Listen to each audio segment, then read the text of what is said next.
everyone, this is Dr. Anjana from Global Institute for IAS। अपने current affair के सफर को अब दोबारा से स्टार्ट करते हैं और ये अभी आपका कंटिन्यू करता ही रहेगा up till your UPSC mains as well as your PCS prelims. और इसमें आपका इंडियन एक्सप्रेस जो है उसको कवर करने की रिस्पॉन्सिबिलिटी मेरे ऊपर है। और अभी आज हम कवर करने जा रहे हैं that is of your newspaper, that is Indian express of 29th of June. तो ये संडे का न्यूज़पेपर है। इस पे जो भी आपके लिए इंपॉर्टेंट न्यूज है for IAS as well as PCS, for both prelims as well as for mains purpose, वो अभी हम अच्छे से डिस्कस करते हैं बेटा। तो चलो शुरू करते हैं।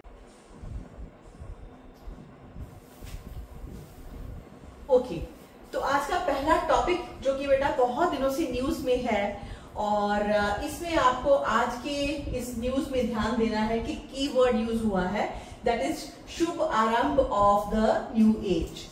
और ये हमें ऑलरेडी पता है कि हमारे जो ग्रुप कैप्टन शुभांशु शुक्ला है वो पहले ऐसे इंडियन बन चुके हैं जो कि इंटरनेशनल स्पेस स्टेशन पर जो है वो एंटर कर चुके हैं।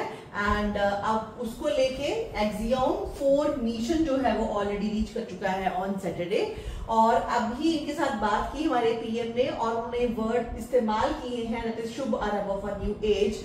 तो इस टर्म को लेके डेफिनेटली आपको मेंस पे इस बार यूपीएससी में क्वेश्चन आने के चांसेस बहुत ज्यादा है। So PM Narendra Modi interacts with the group captain Shubhanshu Shukla who is aboard the International Space Station, ठीक है, as per the part of Axiom 4 मिशन। और उस कन्वर्सेशन में पीएम मोदी ने जो है इन सारे टर्म्स का इस्तेमाल किया है। और थोड़ी सी बात करते हैं अब हम एक्सियोम 4 को लेके। एक्सियोम 4 जो है ये multi country crew led by farmer NASA veteran Peggy vixen includes Indian that is Shubhanshu Shukla, Poland के हैं स्लावोज यूजनास्की विस्कंस्की एंड हंगेरियन है टाइबोर काकू। तो ये 4 लोग हैं जो एक्सियोम 4 में गए हैं just to aboard your International Space Station. और इसके अंदर एक तो हमारे हो गए हैं that is former NASA veteran Peggy Whitson and then is your India, second is your Shubhanshu Shukla, third हमारे हैं पोलैंड के सेल्वास यूबंस्की, इतना याद कर लीजिए, एंड हंगरी के हैं टाइबोर काकू। Now, astronaut Shubhanshu Shukla has created history by becoming the first Indian ever to set foot on International Space Station. Group Captain Shukla is only the second Indian to travel the space because इससे पहले कौन जा चुके हैं? That is your Rakesh Sharma जो कि 41 years अब हो चुके हैं because it was in 1984 और वो रशियन आपका सोयुज था जिसके थ्रू इन्होंने फ्लाइट ली थी। और ये हमारे कॉस्मोनॉट राकेश शर्मा पहले थे। इन दैट सेंस जो है वो ग्रुप कैप्टन शुक्ला जो है वो सेकेंड है। लेकिन इंटरनेशनल स्पेस स्टेशन आईएसएस पे आने वाले ये पहले हैं। और एक्सियोम 4 जो है ये कमर्शियल फ्लाइट है operated by Houston based private firm axiom space and it is lifted of from NASA's Kennedy space centre in Florida. और मिशन जो है ये कोलैबोरेशन है बिटवीन नासा और उसके साथ ही India's space agency ISRO and then European space Agency ESA and SpaceX. तो ये आपने बहुत अच्छे से ध्यान में रखना है कि कौन कौन सी एजेंसीज हैं जिनका ये मिशन है। दैट इज ऑफ योर, सबसे पहले नासा तो होगा ही होगा, then Indian is ISRO, then ESA that is European space agency, उसके साथ ही स्पेसएक्स भी है। Now 2 European astronauts will also be taking their countries back to space after more than 4 decades. और जो हमारे यूरोपियन कंट्रीज हैं जैसे कि हमारा पोलैंड है और हंगरी है, ये भी एक तरह से दोबारा 4 डिकेड्स के बाद जो है वो अभी अपने कंट्री का नाम रोशन कर रहे हैं और ये ISS पे जा रहे हैं। And during their 2-week mission the crew would spend most of their time in conducting your scientific experiments. उसमें कुछ एक्सपेरिमेंट्स भी ये लोग करेंगे and which ISRO which has paid your 5 billion rupee to secure the seat of group captain and in this mission and so that he will get training in it and it says that hands-on experience he will gain during this trip और इससे will help जो है India in its human space flights to even international space station.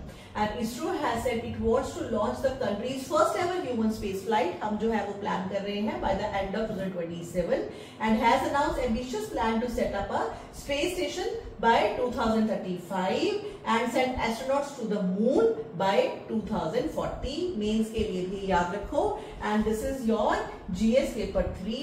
इसमें आपको आपका question बनता है और प्रीलिम्स फॉर PCS तो ये इंपॉर्टेंट हमारे लिए रहेगा ही. So this is your Axiom 4. Next news है हमारी बेटा, this is regarding Bihar election. लेकिन इसको अंडर एस्टिमेट मत करना कि बिहार के इलेक्शन है तो हमें क्यों पढ़ना है. This is regarding your election commission. Election commission की फंक्शनिंग के ऊपर और जो नए चेंजेस कर रही है इलेक्शन कमीशन उसके साथ रिलेटेड है. And this is your GS2 में एग्जैक्टली आपको इलेक्शन कमीशन के ऊपर क्वेश्चन बनता है और उसमें आपको जो at the present contemporary world में क्या चल रहा है वो आपको लिखना होगा. तो इसको देखते हैं. Now with election commission rolling out it special intensive revision. Bihar में आपके इलेक्टोरल रोल को लेके स्पेशल इंटेंसिव रिवीजन जो है वो अभी इलेक्शन कमीशन कर रही है और इसके अंदर जो है 7.89 करोड़ इलेक्टर्स हैं बिहार में. 4.96 crore who were on the rolls on 1st January 2003 would only have to submit their new enumeration form. तो जो 2003 तक ऑलरेडी इनरोल्ड थे उनको सिर्फ एक और फॉर्म भरना पड़ेगा, जबकि this means that the remaining 2.93 crore that is about 37% of the electors will have to submit the documents establishing their citizenship in addition to the form as per election commission's order. लेकिन 37% population को अपनी citizenship को लेके दोबारा से जो है वो उनको सबमिट कराने पड़ेंगे अपनी जितना भी पेपर वर्क है. राइट तो एक तरह से ये एक नया काम है और इसको क्या कहा जा रहा है, special intensive revision. Now this work is done by Election Commission right now. Now commenting on the start of the process with booth level of officers इसके लिए रखे गए हैं जो कि हाउस टू हाउस जा रहे हैं to distribute these forms to the electors. So हमारे जो चीफ इलेक्शन कमिश्नर है at the moment कौन है, that is your Gyanesh Kumar. He told that history begins and proud movement for all Indians. Election Commission was in and will always be with the voters. So these are your key terms for mains. यहाँ से mains में आप ये keywords ले लीजिए with reference to our Chief Election Commissioner. आपको काफी फायदा मिल सकता है इन statements का, इन आपको वर्ड्स का, बिकॉज कहीं भी किसी भी क्वेश्चन में आप बता सकते हो. बिकॉज इलेक्शन कमीशन को लेके डेफिनेटली चांस है हमारे क्रिटिकल क्वेश्चन आने का. लेकिन अभी क्या इलेक्शन कमीशन अच्छा काम कर रही है उस रेफरेंस में आप ये सारी स्टेटमेंट्स जो है वो उनके उससे रेफरेंस दे सकते हो. Now with some opposition parties, जबकि अपोजिशन पार्टीज डेफिनेटली इसको लेकर क्रिटिसाइज कर रही है कि ये जो है actually the constitution of India is supreme. All citizen political parties and election commission of India follow the constitution. Article 326 specifies eligibility to become an elector और ये हमारा आर्टिकल 326 है डेफिनेटली जहां पे एलिजिबिलिटी का मेंशन किया गया है. Only Indian citizen about 18 years of age जो कि ऑर्डिनरी रेजिडेंट ऑफ इंडिया है वो कर सकते हैं वोट. और अपोजिशन पार्टीज क्या कह रही हैं लाइक आरजेडी, टीएमसी वगैरह, उन्होंने ये कंसर्न रेज किया है इसको लेकर के कि ये एक तरह से जो आपका आप बहुत देर से बोल रहे हो कि हम एनआरसी कराएंगे तो ये इनडायरेक्टली आप एनआरसी ही कर रहे हो. That this move to bring the NRC national register of citizens through the backdoor. तो डायरेक्टली आप एनआरसी बोल के करवा सकते हो लेकिन इनडायरेक्टली अभी आप इलेक्शन कमीशन के through with half of the population जिनका कि 2003 से पहले रजिस्ट्रेशन नहीं हुआ उनके साथ ही कंडक्ट करा रहे हो. तो क्रिटिसिज्म में आप विद रेफरेंस टू अपोजिशन भी ये बातें वहां पे लिख सकते हो. Unlike the usual revision of electoral roll through addition and deletion, जबकि जनरली इलेक्टोरल रोल का रिवीजन होता रहता है उसमें एडिशन डिलीशन होती रहती है. Election commission is preparing it afresh this time.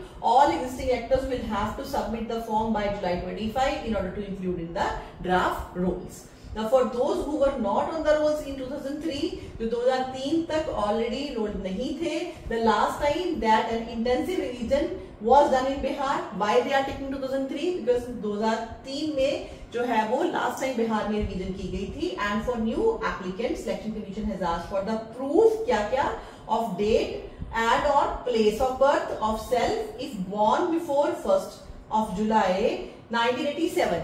1987 से पहले अगर आपका बर्थ है तब आपको सिर्फ आपका खुद का जो है बर्थ ऑफ सेल्फ या प्लेस ऑफ बर्थ बताना पड़ेगा और उसके साथ ही proof of the date and और place of birth of self and one parent if born between 1st July 1987. लेकिन अगर 1987 और उसके 1987 जो है आप पैदा हुए हो उसके बाद, तब फिर आपको आपके साथ साथ अपने पेरेंट के बर्थ का भी प्रूफ देना पड़ेगा। और अगर जो है 2004 में के बाद हो तो proof of the date of place of birth of self और उसके साथ ही बोथ पेरेंट्स का। तो अगर आपको याद हो कि हमारा इंडियन सिटीजनशिप एक्ट 1955 अमेंड हो चुका है, कितनी बार हुआ? सबसे पहले ये हुआ हमारा 1986 के अंदर, जिसमें कि 1986 को इन्होंने बनाया कि 1986 के बाद जो पैदा होंगे उनका single parent, any of the parent, वो भी जो है सिटीजन ऑफ इंडिया हो। उसके बाद सेकेंड टाइम पे अमेंडमेंट हुई 1992 में, जिसमें डिसेंट को लेके चेंज किया गया कि either of your parent must be citizen. उसके बाद फिर जो हमारी अमेंडमेंट हुई दैट इज इन 1986, जिसमें कि इन्होंने कहा कि 1987 तक अगर आपका 1987 के बाद अगर आप पैदा हो रहे हो तो फिर आपके साथ साथ either of your parent must be Indian citizen. और उसके बाद फिर जो है that was in amendment in 2003, जिसमें कि ये बोला गया कि अगर 2004 के बाद 1987 से 2004 है, अगर 2004 के बाद अगर आप पैदा हो रहे हो तो बोथ ऑफ द पेरेंट्स है आपका प्रूफ जो है वो इंडियन सिटीजनशिप का होना चाहिए। और उसके बाद अगर आपको याद हो तो कब कब अमेंड हुआ? That was in that is now 2003 के बाद फिर ये हुआ 2005 में, देन 2015 में, बिकॉज तब हमारे ये PIO की बात आई और OCI की बात आई, एंड देन रिसेंटली 2019। तो इस तरह से हमारे ये 6 टाइम जो है ये हमारा एक्ट जो है वो अमेंड हो चुका है। This is very very important fact for your prelims as well as for your mains. Now, in a statement on Saturday, Election Commission said that 77,896 booth level officers were already in place. इसमें बेशक आप data ना याद करो, सिर्फ इतना सा करो कि किस तरह से ये एक्टिविटी हो रही है। तो इसमें बूथ लेवल ऑफिसर्स जो हैं वो ऑलरेडी किए गए हैं और उसके साथ वॉलंटियर स्पेशली असिस्टेंट्स के लिए भी रखे गए हैं for old age sick persons and with the person with disability. तो ये थोड़ा सा फैक्ट आपने याद करना है।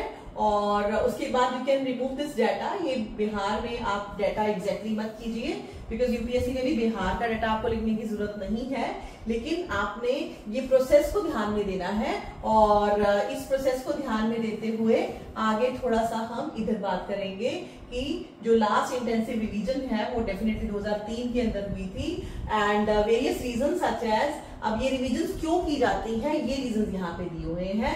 दैट इज अभी इसमें चेंजेस बहुत हुई और अभी दोबारा से रिवीजन डिटेल में होना जरूरी है, बिकॉज बिहार से लोग बहुत ज्यादा माइग्रेट भी होते हैं, राइट। अब ये रीजंस क्या है? Rapid urbanisation, frequent migration, young citizens becoming eligible to vote, नए बच्चे भी ऑब्वियसली एलिजिबल होते हैं, नॉन रिपोर्टिंग ऑफ डेथ्स है sometimes, inclusion of the names of the foreign illegal immigrants have necessitated the conduct of an intensive revision. So this is the reason given by Election Commission कि इतनी intensive revision की क्यों जरूरत पड़ी, so as to ensure the integrity and preparation of the error-free electoral roll.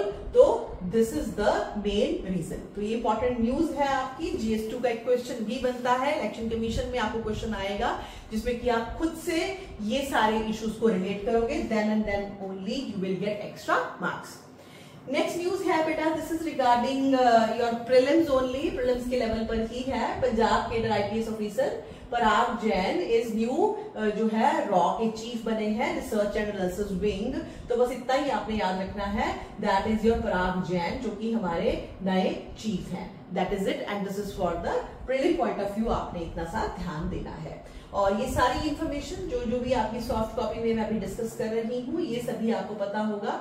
ये सब जो है वो अवेलेबल है मेरे टेलीग्राम चैनल पे, जिसका नाम है global institute for competitive exam, और आप टेलीग्राम चैनल पे जाके ये जो सॉफ्ट कॉपी है इसको डाउनलोड करके पढ़ सकते हो। इसको आपको लिखने की जरूरत बिल्कुल भी नहीं है, अभी सिर्फ आप समझो, सॉफ्ट कॉपी को देखो, उसमें से इंपॉर्टेंट लाइंस अंडरलाइन करो and that's it, right. Next again बेटा ये न्यूज है हमारी, this is more to like from the prelims point of view, और इसके अंदर ये है कि हम जो है वो कर रहे हैं हमारी इन्वेस्टमेंट चाइना को रोकने के लिए। अभी श्रीलंका की तरफ हम अपनी इन्वेस्टमेंट कर रहे हैं, और किसमें कर रहे हैं, कौन सी आपकी कंपनी कर रही है, that is going to be important for us. So a strategic move to contain your China's expanding footprint on the region of Sri Lanka यहाँ पे अभी आपका एक जो है failing Japanese firm, now these were among the factors that led to the Indian government. तो Indian government ने क्या किया है, इंडियन गवर्नमेंट का कौन सी agency, Mazagon dock ship builders limited, Mazagon dock ship builders limited, इन्होंने एक्वायर करने की अभी डिसीजन लिया है कंट्रोलिंग स्टेक इन, कहां पे, श्रीलंका का डॉकयार्ड, कहां का, Colombo dockyard PLC under your $52.96 million की डील है। और बस इतना सा आपको ध्यान में रखना है, this is your Mazagon dock shipment builder limited, और ये इंडियन एजेंसी जो है वो करने जा रही है कोलंबो डॉकयार्ड के अंदर इन्वेस्टमेंट, ताकि हमारा भी जो है वो श्रीलंका में डेफिनेटली स्ट्रेटेजिक कंसर्न रहे और आगे चल के जो है हम इंडियन ओशन रीजन के अंदर हमारे मैरीटाइम कॉरिडोर्स के ऊपर कंट्रोल कर सके, बिकॉज ऑलरेडी श्रीलंका के साथ जो है वो हमारा चाइना बहुत ज्यादा एफर्ट कर रहा है और ये हमारे लिए थोड़ा सा अनकंफर्टेबल हो जाता है, राइट। सो सिर्फ इस पॉइंट ऑफ व्यू से आपने ये रेफरेंस याद रखना है। प्लस आप जो है वो इंडो श्रीलंका रिलेशंस या हमारे फॉरेन रिलेशंस में अभी हम नया क्या कर रहे हैं, या चाइना को कंट्रोल करने के लिए उसके लिए हम कौन से एफर्ट्स कर रहे हैं, वहां पे आपको ये एक्स्ट्रा पॉइंट मिल जाएगा, राइट। नेक्स्ट हमारी जो न्यूज है वो बेटा पीसीएस पॉइंट ऑफ व्यू से इंपॉर्टेंट है। Again PCS prelims, more of this, because हमारे फॉर्मर एमपी जो अभी farmer CM and now MP that is Charanjit Singh Channi, उन्होंने काफी एफर्ट किया, जिसकी वजह से एक्चुअली आपने याद रखना है कि आदमपुर एयरपोर्ट इन जालंधर ये हमारा कंफर्म कर दिया गया है that domestic flights to Mumbai has now been approved. तो यहाँ से हमारी डोमेस्टिक फ्लाइट्स जो है वो स्टार्ट होने जा रही है from Adampur airport that is in Jalandhar. So this is important for prelims point of view. Next बेटा फिर अभी डिस्कशन दोबारा से थोड़ा सा फोकस में आई है, that is regarding your article 370, जबकि कोई क्रिटिकल इशू नहीं है, already this has been done, this is your GS2, लेकिन क्योंकि इसको लेके डिस्कशन हुई है और इस वजह से इसको लेके आपको मेंस पे क्वेश्चन आने के चांसेस बहुत ज्यादा है। दूसरा यहाँ पे आपको बहुत सारे रेफरेंसेस मिल जाएंगे, बहुत सारी बातें आपको जो है वो यहाँ पे मिल जाएंगी करने के लिए कि हम सुप्रीम कोर्ट के CGI का रेफरेंस दे सकते हैं कि उन्होंने क्या क्या अपने फर्दर ओपिनियन दिए हैं, या आर्टिकल 370 जब क्वेश्चन आता है तो हम उसको रिलेट करने के लिए बहुत सारे और फर्दर एविडेंसेस इसके थ्रू अभी दे सकते हैं। Now, CGI of India, that is B.R. Gavai, on Saturday said that Supreme Court upheld the abrogation of Article 370. Article 370 को जो हमने एब्रोगेट किया वो गलत नहीं है, this is as per the constitution. अभी इसके ऊपर फैसला आ गया है which gave special status to Jammu and Kashmir so that the country is governed by only one constitution as it is envisioned by B.R. Ambedkar। Bar bar B.R. Ambedkar का जिक्र इन्होंने किया है, तो इस वजह से आप डेफिनेटली ये एज इट इज स्टेटमेंट्स को अपने आंसर में डाल सकते हो। Now CGI was in Nagpur for the inauguration of Constitution Preamble Park and unveiling of the Ambedkar statue। ये हमारे लिए इतना इंपॉर्टेंट रेफरेंस नहीं है, ये सिर्फ आप जिक्र कर सकते हो कि रिसेंटली एक फंक्शन में जो है एज पर CGI अभी ये रेफरेंस दिए गए हैं towards B.R. Ambedkar and CGI was a part of this earlier even bench में जो जिसने डिसीजन किया led by then CGI, that is your DY Chandrachud, that is in December 2023, and when Parliament abrogated Article 370 and the challenge against it came before us during the hearing, I had referred to उस time भी to Dr. B.R. Ambedkar's speech. He said that in USA there is a constitution of federal government which governs very limited subjects and every state also has its constitution which has more scope। ठीक है, US के साथ हम अपना comparison करते हैं, लेकिन इसके साथ ही that is why B.R. Ambedkar has said that this country need only one constitution। लेकिन यूएस की तरह हमें अलग अपने स्टेट्स की कॉन्स्टिट्यूशन की जरूरत नहीं है to keep it united. Before abrogation of article 370 a separate constitution जो है that was just of the one state was not as per Ambedkar's vision. तो अगर हमें वहां पे उस टाइम पे देना पड़ा जम्मू कश्मीर को उनका सेपरेट कॉन्स्टिट्यूशन, लेकिन ये B.R. Ambedkar के विजन के हिसाब से एक्चुअली कभी भी नहीं हो सकता था। This is what our CGI is saying. इसमें ना आप कह रहे हो ना मैं कह रही हूँ, इसमें जस्ट हमने CGI का ही रेफरेंस देना है आपके आंसर के अंदर तो आपको बने बनाए पॉइंट्स जो है यहाँ पे मिल रहे हैं। तो इन दैट सेंस उन्होंने कहा कि पार्लियामेंट का जो ये डिसीजन है ये ठीक है। Many had alleged that the constitution provided for excessive federalism and that the country may not remain united during times of war. So to them, Baba Saheb had responded firmly. He said that constitution is neither overly centralized. यहाँ से आप ये statement उठा लीजिए कि B are Ambedkar ने क्या कहा कि ना तो हम ओवरली सेंट्रलाइज्ड हैं, ठीक है, and not excessively federal, it is well suited to meet all challenges. तो अभी आपको नेचर ऑफ द कॉन्स्टिट्यूशन पे भी क्वेश्चन आ सकता है, राइट? तो उसमें भी एज इट इज आप ये यहाँ से जो सेइंग है वहां पे लिख सकते हो। And he assured that nation that the constitution will keep the country united in times of both war and peace। और ये हमें कोई प्रॉब्लम नहीं है, हम वॉर और पीस में हमेशा यूनाइटेड ही रहेंगे। And while looking at the journey of 75 years of our constitution, एक और क्वेश्चन बनता है 75 years of constitution, इसमें हमारे क्या जो है कॉन्स्टिट्यूशन अच्छे से अपना रोल निभा पाया, क्या अप डाउन्स हुए, किस तरह से आपको लगा कि कॉन्स्टिट्यूशन और बेटर होना चाहिए था, एक कीवर्ड यहाँ से उठा लो, ये भी आपका क्वेश्चन बनता है GS2 का। Now we are seeing the situation in the neighbouring country, तो इनफैक्ट आपको यहाँ पे इसका एक आंसर का पॉइंट मिल गया कि yes, our constitution has been found to be very fruitful because while comparing with the neighboring countries, अगर आप देखें like Pakistan, Bangladesh, Nepal, Sri-Lanka, whenever our country faces challenges or crisis, it has stood strong together and remained united। तो जब कभी भी हमें अपने neighboring countries के साथ भी प्रॉब्लम आई है, तब भी हमें कोई भी यूनिटी में दिक्कत नहीं आई। This is because of beautifully written Indian Constitution, reflecting on Ambedkar's critical role in the framing of the Constitution. Now, CGI has recalled his emphasis on the enforcement of your article 32। अब इसी एक आपको article के अंदर कितने सारे questions के references मिल रहे हैं, कितने सारे कीवर्ड्स मिल रहे हैं।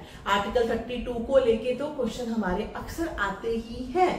अभी because of this speech of CGI ये क्वेश्चन आने के चांसेस बढ़ गए हैं, और उसको आंसर कैसे करना है उसकी क्लूज आपको एक्स्ट्रा यहाँ पे ऑलरेडी बने बनाए कहते हैं ना कि बनी बनाई खीर, वो यहाँ पे आपको मिल रही है, राइट? सो वहां पे भी बाबा साहब said that the rights mean little if there are no remedies to enforce them। He said that is why today we see Article 32 in the Constitution, which we call the right to remedy in case of violation of fundamental rights, which can be directly raised before the Supreme Court। So its root lies in Ambedkar's speech on December 17, 1946। Even you can remember this date also अपने marks और बढ़ाने के लिए। Now he said that adding Ambedkar also insisted on ensuring social and economic equality alongside of political rights। These are all keywords, all important sentences, कुछ भी आप learn करके अच्छे से इसका यूजेज कर सकते हो अपने आंसर्स के अंदर। Now Union Minister Nitin Gadkari who also addressed the event and they said that constitution core value है हमारी and beside the statue, बस that is it। ये आपको इनफैक्ट इतना इंपॉर्टेंट फैक्ट्स जो है वो यहाँ पे लर्न कर लेनी चाहिए बेटा। Now continue to the next news. Next news है this is of your GS3 के साथ रिलेटेड आपका, क्योंकि जो भी आपके इश्यूज इन न्यूज है उसको लेके डेफिनेटली इकोनॉमी के तो क्वेश्चंस बनते ही हैं। नाउ आरबीआई क्या कर रहा है, in a bid to enhance real time monitoring of the country's financial health, country की फाइनेंशियल हेल्थ को अच्छे से स्टडी करने के लिए recent study by RBI has proposed the construction of FCI financial condition index. Financial conditions index पे आपको specifically UPSC question पूछ भी सकती है, और अगर आपको पूछा जाता है रिगार्डिंग योर फाइनेंशियल हेल्थ तो आपको खुद से FCI का जिक्र वहां पे करना पड़ेगा, then and then only you will get marks.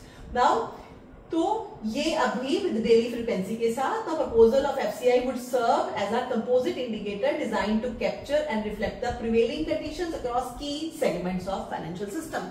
तो कौन कौन से की सेगमेंट्स हैं, इंक्लूडिंग मनी मार्केट का ध्यान रखना, गवर्नमेंट सिक्योरिटीज कैसे चल रही हैं, corporate bond, equities and the foreign exchange market. इन सब चीजों को स्टडी करने के लिए अलग से एक और इंडेक्स आना चाहिए एज पर आरबीआई।